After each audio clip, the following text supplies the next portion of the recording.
dulu.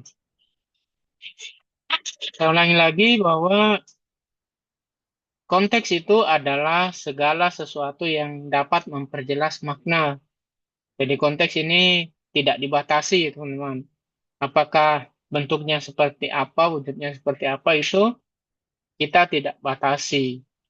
Intinya, fenomena atau kondisi atau hal-hal yang dapat memperjelas makna suatu kegiatan komunikasi itu disebut sebagai konteks. Misalnya, saya mengatakan bahwa hari Selasa pekan depan libur. Nah, itu. Jadi, misalnya ya, contoh. Ada suatu kalimat yang mengatakan bahwa perkuliahan pada hari Selasa pekan depan libur. Nah, ini adalah satu pernyataan atau ya bahasa sederhananya kita sebut saja sebagai wacana yang menunjukkan informasi bahwa pekan depan hari Selasa itu libur. Nah, yang jadi pertanyaan, siapa yang libur? Tuh. Yang dimaksud libur di situ, yang dimaksud orang-orang yang libur pada Selasa pekan depan itu siapa? Nah, untuk memperjelas makna dari pernyataan ini, maka harus dipertanyakan dulu konteksnya. Misalnya konteksnya yang ngomong itu siapa? Yang bilang itu siapa? Contoh misalnya kalau yang ngomong atau yang bilang itu adalah saya selaku dosen mata kuliah wacana, maka yang dimaksud libur di situ di hari Selasa pekan depan adalah semua mahasiswa yang mengikuti perkuliahan saya. Itu kan semua mahasiswa yang mengikuti perkuliahan wacana bahasa Indonesia itu libur pada hari Selasa pekan depan. Ini kita jadi pernyataan yang tadi itu kita maknai seperti yang saya sebutkan itu berdasarkan konteks. Yang ngomong itu, yang bilang itu, yang mengucapkan itu adalah saya selaku dosen mata kuliah wacana. Nah, bagaimana seandainya yang mengucapkan itu adalah ibu nusul misalnya. Ibu nusul yang mengucapkan itu. Berarti yang dimaksud di situ yang libur itu seluruh mahasiswa FKIP untuk program studi bahasa Indonesia. Nah, kan begitu, teman-teman. Nah, bagaimana kalau misalnya yang mengucapkan itu Pak Dekan? Siapa lagi nama dekannya sekarang? Nah, kalau misalnya ya Pak Taki. Kalau Pak Taki yang mengatakan itu berarti seluruh mahasiswa FKIP itu libur. Kalau yang mengatakan itu adalah Pak Rektor, ya, Pak Rektor yang mengatakan itu, atau katakanlah ya mantan dekannya FKIP. Siapa lagi namanya mantan dekannya itu? Mantan dekannya FKIP yang sekarang jadi WR. Pak Jafar, Pak Jafar. Betul sekali. Jadi kalau Pak Jafar yang mengatakan bahwa pekan depan libur, berarti yang libur itu seluruh mahasiswa Pancasakti. Begitu teman-teman. Nah inilah dimaksud dengan konteks. Maka dalam suatu komunikasi itu sangat perlu kita memahami konteks, kemudian kita menafsirkan atau memaknai suatu pernyataan. Atau dalam hal ini suatu wacana. Wacana kan biasa juga orang bilang, ada berita, ada kabar, ada info. Nah, itu dimaksud wacana sebenarnya, teman-teman. Jadi untuk memperjelas makna dari wacana itu, maka kita melihat konteksnya. Itu. Nah, tadi kan sudah kalian lihat, sudah saksikan sendiri Sudah kalian saksikan sendiri betapa maknanya sangat berbeda ketika wacana itu disampaikan oleh orang yang berbeda pula. Gitu. Ya, itu contoh sederhana seperti itu. Ya, bisa lebih kompleks lagi kalau kita bicara tentang komunikasi yang sifatnya regional, nasional, atau bahkan internasional. Nah, berikutnya hari ini kita akan membahas tentang wacana di dalam media digital, teman-teman. Jadi ini termasuk materi yang baru saya berikan mahasiswa ke mahasiswa tahun ini, teman-teman. Karena saya anggap materi ini sudah cukup relevan dengan kondisi yang akan kalian hadapi di masa yang akan datang.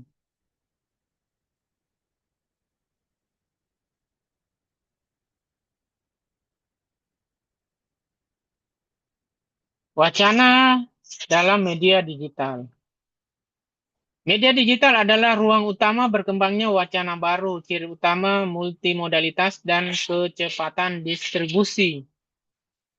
Nah, seperti itu, teman-teman. Jadi, kalau kita berbicara tentang media wacana itu dulunya kita banyak menggunakan kayak siaran TV, terus kita menggunakan koran, ya. Kita menggunakan majalah dan lain sebagainya. Nah, sebelum itu ya kita menggunakan kabar dari mulut ke mulut, teman-teman. Di zaman dulu sebelum ada media massa, media publikasi, informasinya itu bersumber dari informasi mulut ke mulut, teman-teman.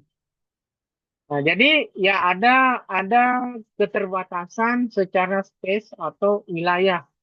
Informasi yang terjadi di Makassar itu belum tentu sampai ke Jakarta, teman-teman. Dulu masih menggunakan setelah dari mulut ke mulut itu pernah ada teknologi namanya telegram.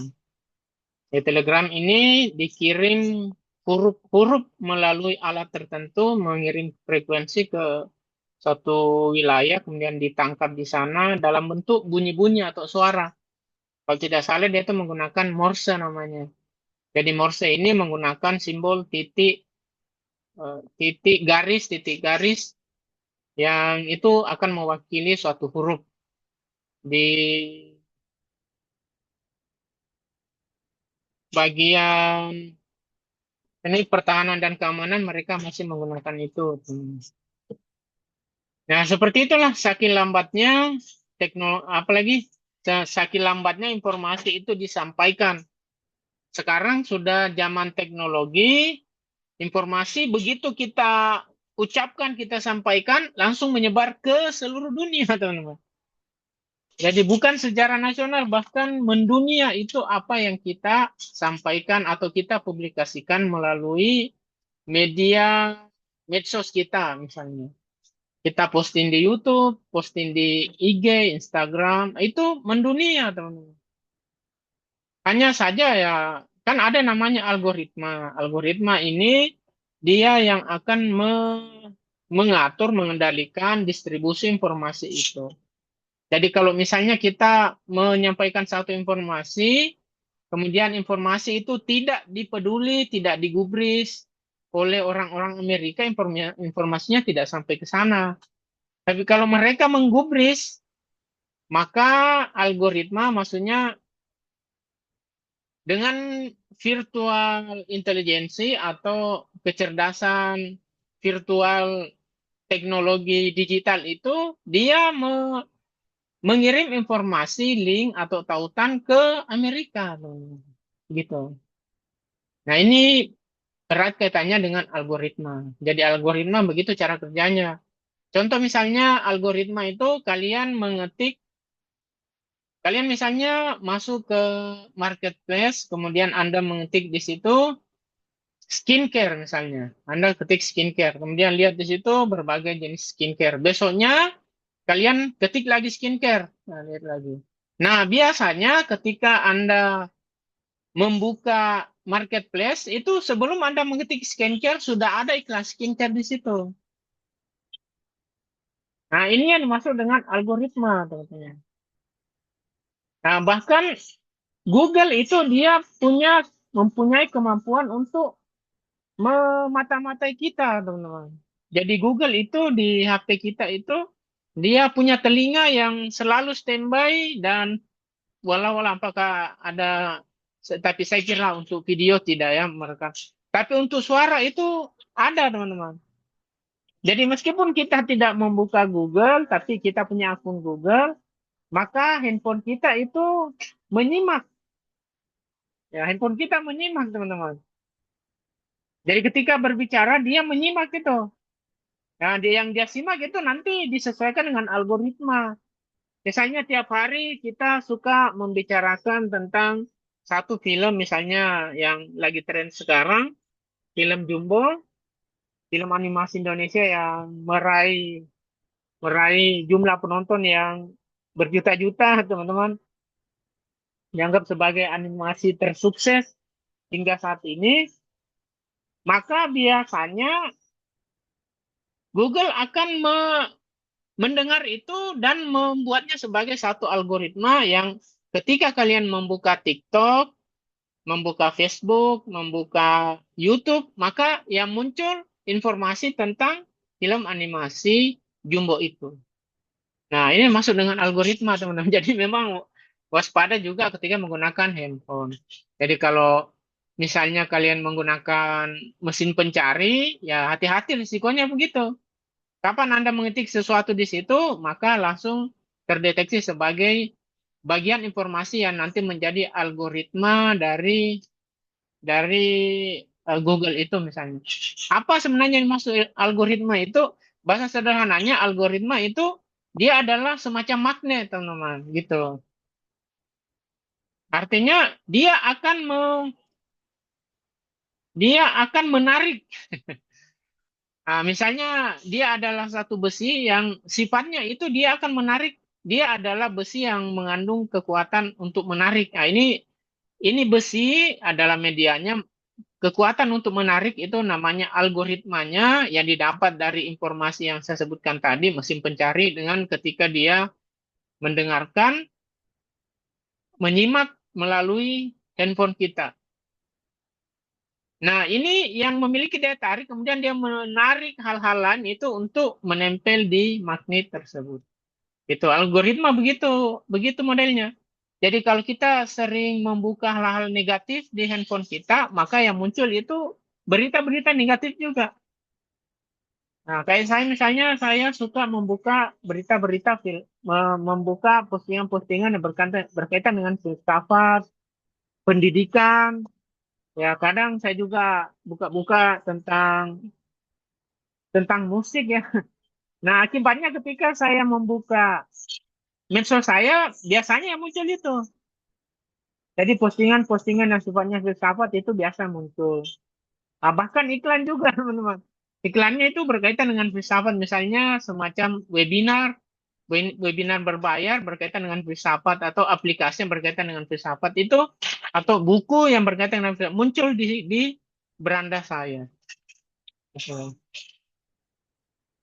Nah, ini misalnya taruhlah ada laki-laki yang suka mengetik konten-konten yang berbau pornografi, maka handphonenya itu begitu, teman-teman. Maka handphonenya, medsosnya itu akan banyak masuk informasi yang konten-kontennya sejenis itu. Nah, jadi itulah makanya handphone itu sebenarnya diposisikan juga sebagai sesuatu yang privasi ya. Maksudnya ya karena itunya tadi. Kalau kita memeriksa handphone orang, lihat postingan-postingan yang masuk ke berandanya, maka kita bisa menyimpulkan bahwa karakter orang ini seperti ini. Wah, ini banyak konten-konten negatif yang ada di dalamnya. Konten-konten pornografi banyak di sini, berarti orang ini suka hal-hal yang seperti itu. Yang banyak ini informasi tentang bola. Oh, berarti dia suka bola.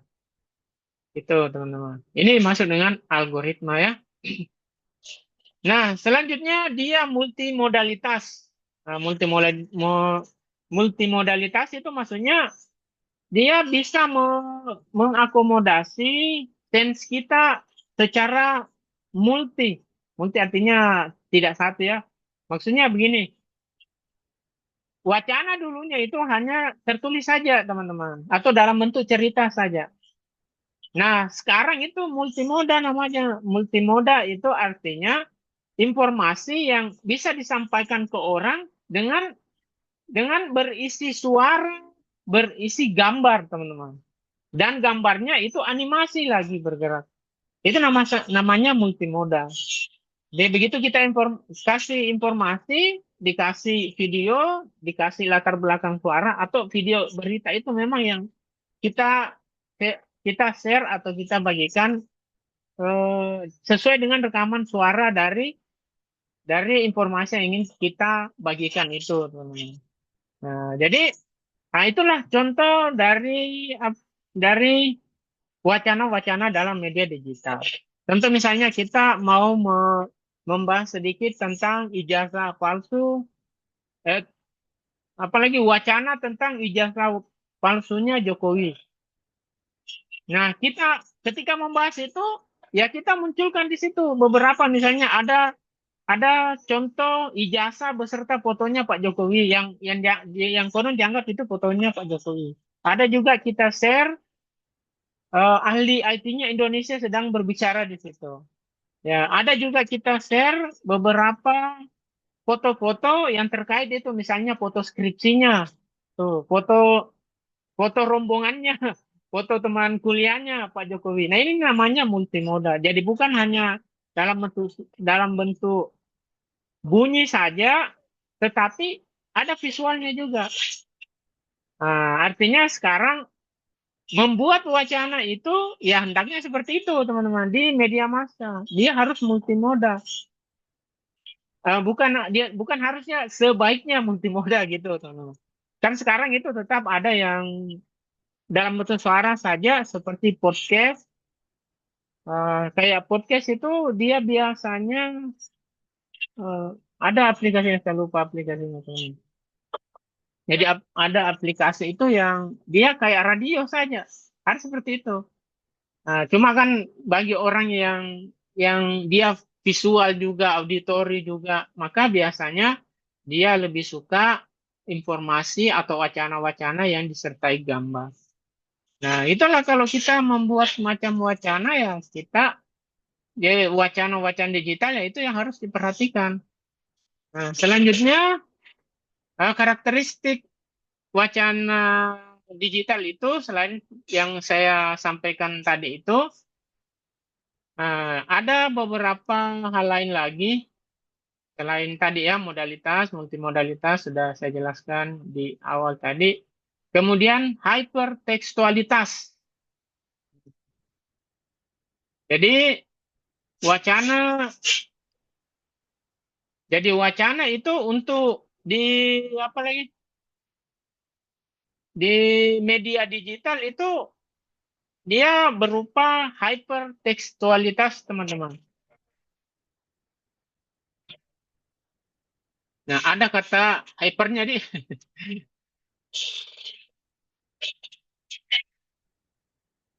Nah, maksudnya seperti apa, teman-teman? Hypertekstualitas itu biasa juga kita sebut sebagai intertekstual. Jadi, informasi yang ada, maksudnya wacana yang ada di dalam media digital itu biasanya dia dalam bentuk hypertekstualitas atau biasa disebut sebagai intertekstual, teman-teman. Intertekstual itu teksnya itu terafiliasi dengan teks-teks lain. Gitu. Artinya begitu kita buka satu informasi, katakanlah misalnya Anda membuka search engine-nya Google, ijazah palsu Bapak Jokowi. Maaf ya, bukan maksudnya wacana tentang ijazah palsu Bapak Jokowi misalnya. Nanti ketika Anda buka itu, maka muncullah beberapa artikel yang terkait dengan itu. Nanti antar maksudnya dia dimunculkan dalam bentuk beberapa pilihan laman. Dan ternyata laman-laman itu nanti terkoneksi dengan laman-laman yang lain juga. Terkoneksi dengan video tertentu, terkoneksi dengan medsos tertentu, terkoneksi dengan lembaga tertentu. Nah, seperti itu modelnya. Nah, selanjutnya ada interaktivitas. Maksudnya dia interaktif. Nah, maksudnya begini, ketika kita mempublikasikan satu wacana secara digital, maka orang bisa berkomentar di situ.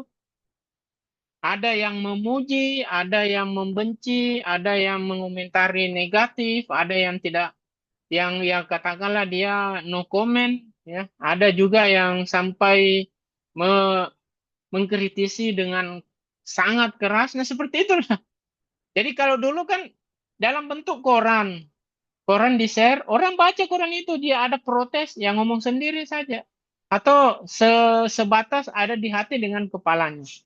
Nah, kalau digital nggak begitu tuh, nah. Maka ketika kita membuat wacana-wacana digital, maka ada risiko seperti itu. Kita harus berhati-hati. Misalnya, saya memposting suatu video di YouTube. Nah, postingan itulah dianggap sebagai satu wacana dalam tanda petik, teman-teman.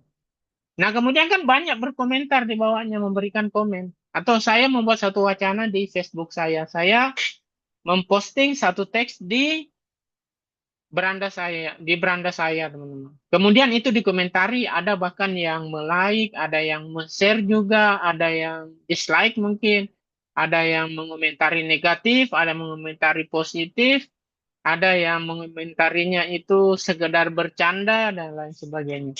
Itu maksudnya bahwa wacana-wacana digital itu dia interaktif. Selanjutnya ada namanya fleksibilitas bahasa. Nah, sekarang kan dunia digital itu sudah dilengkapi dengan fitur-fitur translate ya, teman-teman.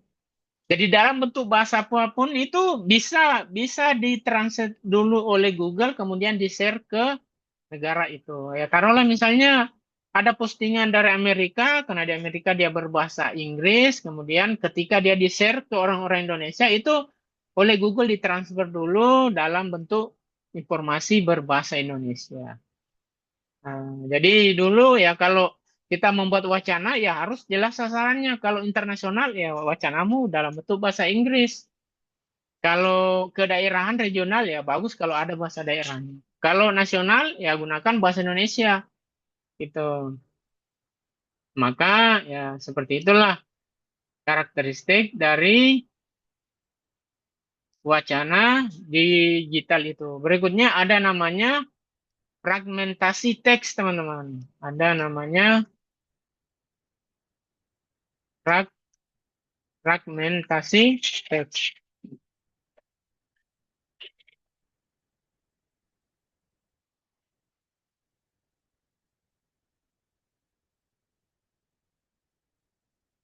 Nah, misalnya kita punya satu nih, mungkin ambil mouse.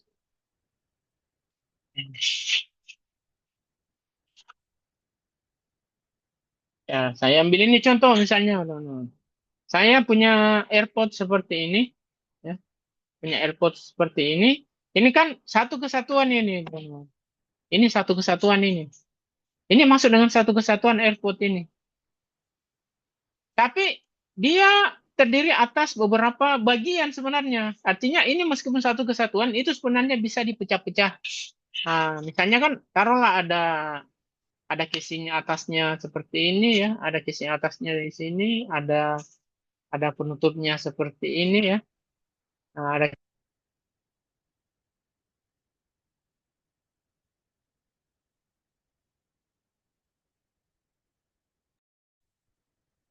dia adalah satu kesatuan teman-teman, tapi dia adalah satu kesatuan yang bisa dibagi-bagi. Nah, wacana digital seperti itu sekarang teman-teman. Jarang sekali kita menemukan satu buah teks yang benar-benar utuh.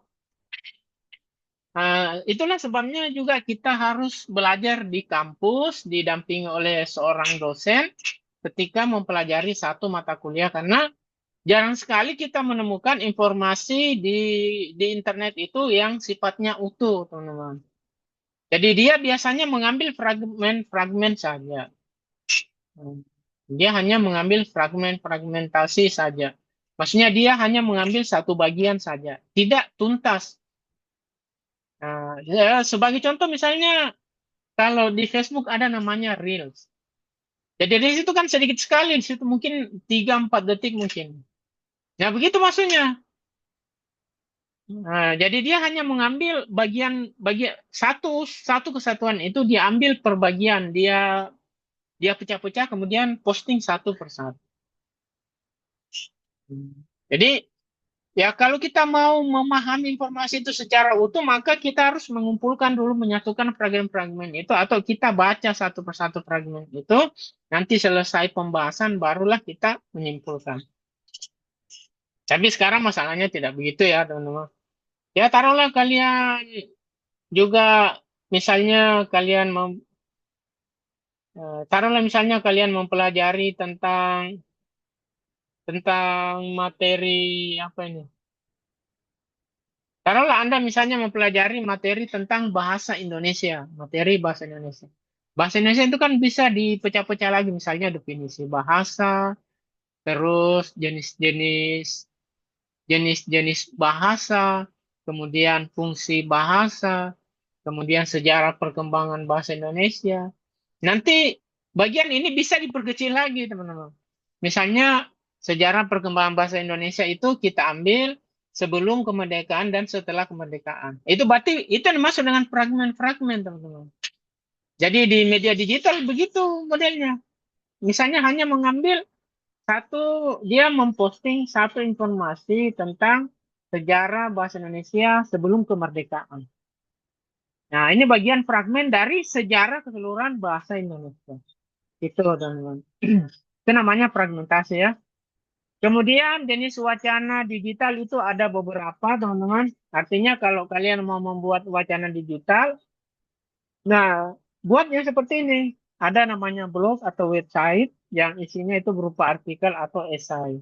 Ada berupa media sosial yang isinya berupa caption atau tweet saja. Kemudian ada podcast, wacana lisan. Podcast itu biasanya wawancara, teman-teman, atau monolog. Kemudian ada video platform seperti vlog, ada TikTok.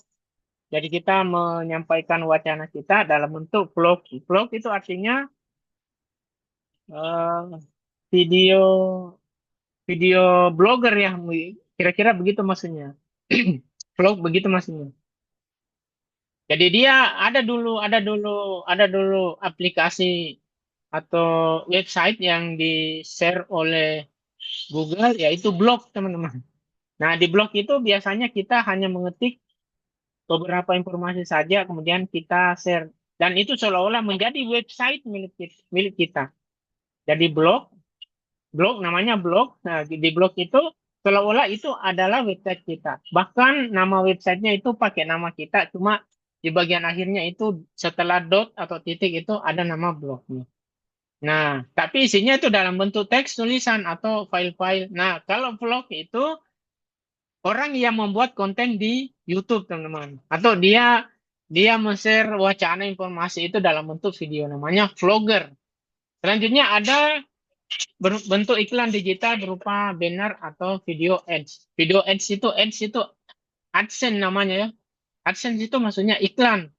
Kemudian ada dalam bentuk banner. Nah, banner ini ya kayak poster-poster itu, teman-teman. Ada juga kalau video ads itu biasa kan kita dengar istilah landing page. Nah, landing page itu dia adalah satu satu semacam website yang sudah disesuaikan lebih nyaman dilihat melalui handphone. Nah, di situ biasanya muncul video. Kayak iklannya Universitas Pancasakti kan ada seperti itu. Ada dalam bentuk video ads. Ada saya lihat yang dos-dos itu dilempar, kemudian ada isinya pendaftaran. Ada kalau itu pendaftarannya Pancasakti itu namanya video AdSense. Nah, itu yang masuk di wacana-wacana digital, teman-teman.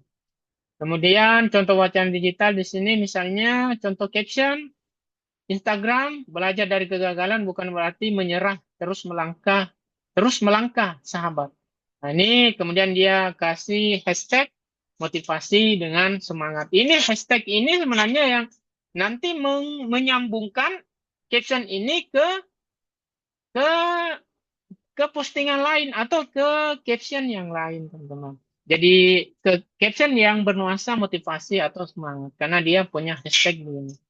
Ada juga tantangan wacana digital di sini, teman-teman, yang menjadi apa lagi? Yang menjadi suatu persoalan dalam wacana digital itu adalah ada namanya distorsi makna. Kemudian distorsi makna itu karena wacana itu dibuat dalam bentuk apa tadi namanya itu yang dipecah-pecah dulu, fragmen-fragmen, kemudian di-share, maka itu mendistorsi makna, teman-teman. Kita tidak melihat satu wacana itu secara utuh. Selanjutnya ada penyebaran hoax.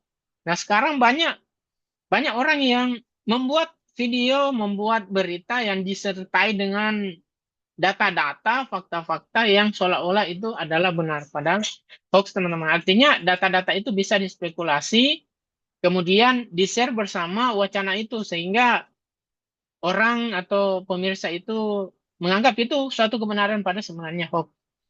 Kemudian pengabaian struktur formal, teman-teman. Jadi kita apalagi orang yang berkecimpung dunia digital itu mereka tidak terlalu peduli dengan struktur formal. Maksudnya mengenai EYD itu tidak dipedulikan. Misalnya penggunaan huruf besar, huruf kecil, penggunaan jenis susunan kalimat. Bahkan sekarang kan ada istilahnya bahasa panda itu. Bahasa-bahasa panda digunakan di dunia digital. Nanti bisa kalian search apa itu maksud dengan bahasa panda. Jadi ya intinya begitu ya. Mereka tidak terlalu peduli bahasa baku dengan tidak baku.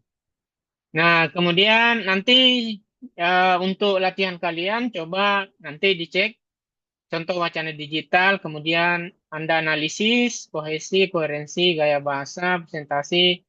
Nanti mungkin kalau ada waktu ya kita bisa membuat satu forum seperti ini, ada seseorang yang mempresentasikan hasil analisisnya. Tapi nanti ya untuk apa lagi? Kita lakukan ini dari akhir waktu saja. Intinya sekarang kalian menggunakan media sosial itu dalam konteks wacana, dalam konteks kesadaran tentang wacana, bahwa ada namanya wacana digital. Wacana digital itu seperti ini modelnya, ini contohnya, permasalahannya seperti ini, dan ketika saya membuat harus seperti ini, teman-teman. Ya, itu. Jadi kita mulai dari belajar tentang pemodelan. Carilah di situ wacana-wacana yang ada di internet. Nah, yang viral-viral saja, teman-teman. Cari yang viral ya, lagi banyak dibicarakan sekarang. Kalau yang lagi viral, yang terbaru saya ikuti itu, teman-teman, berkaitan dengan apa ini premanisme yang menguasai, yang dianggap sudah sudah cukup berperan dalam mengatur Indonesia, teman-teman. Itu premanisme, kalau tidak salah, ya salah satunya itu namanya GRIPS, teman-teman. Ada GRIP ini, sampai GRIP ini pimpinannya itu ada sedikit, apalagi pertentangan dengan jenderal ya, teman-teman. Nah, ini sekarang ya isu-isu yang berkembang termasuk ijazah Bapak Jokowi tadi itu yang menjadi wacana-wacana pembicaraan di media massa. Ya, saya kira cukup materi yang saya sampaikan hari ini. Kalian sementara lagi juga akan mengikuti perkuliahan dari Pak Imran. Ya, ketika beliau mengajar, ya Anda perhatikan baik-baik.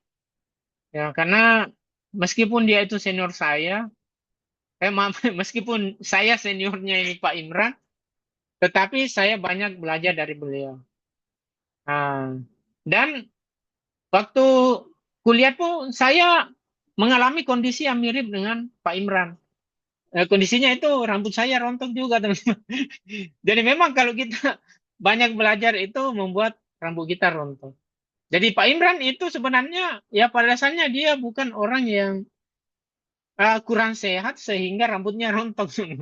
Tapi dia itu orang yang terlalu banyak belajar, terlalu banyak berbicara, terlalu banyak berpikir, sehingga apalagi ada rambutnya itu rontok. Maka ya orang seperti itu patut diapresiasi dan ketika dia mengajar kita harus memberikan perhatian yang lebih kepada dia. Baik teman-teman sekalian, terima kasih atas perhatiannya. Tolong dibuatkan presentasinya ya. Terima kasih, Pak. Ya, Terima kasih, Terima Pak. kasih, Pak. terima kasih. Ya, Assalamualaikum warahmatullahi wabarakatuh.